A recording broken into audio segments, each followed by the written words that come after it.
विष्णु पुराण कथा में राजा जटभरत की कहानी का जिक्र किया गया है। इनकी कहानी के माध्यम से मनुष्यों को यह बताया गया है कि कैसे एक इंसान पशु योनि को प्राप्त कर लेता है। आइए जानते हैं विष्णु पुराण में जटभरत की कथा से कैसे मिलता मनुष्य को अगला जन्म।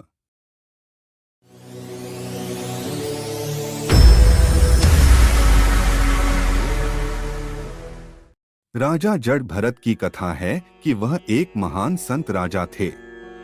प्रजा का पालन भी वह धर्मपरायण होकर करते थे। लेकिन एक दिन हुआ ऐसा कि जब वह स्नान कर रहे थे तभी एक हिरणी सिंह के भय से भागते हुए नदी में कूद गई, लेकिन वह नदी को पार नहीं कर पाई। हिरणी गर्भवती थी और जल में ही उसे प्रसव हो गया। उसने एक हिरणी को जन्म दिया और वहीं मृत्यु को प्राप्त हो गई। राजा को हिरनी के बच्चों को देखकर उस पर दया आ गई और वह उसे लेकर अपने राजभवन में आ गए। राजा जटभरत ने उस हिरनी को अपने बच्चे की तरह पालना शुरू किया।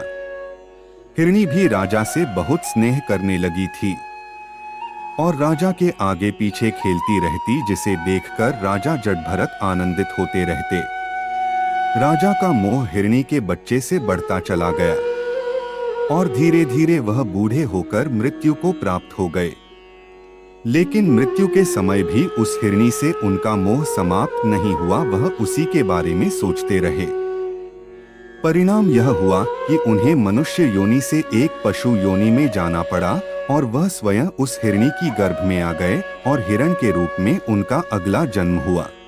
इस तरह इस कथा में बताया गया है कि मनुष्य मृत्यु के समय जिस भाव से भावित रहता है उसी भाव से उसे अगला जन्म प्राप्त होता है।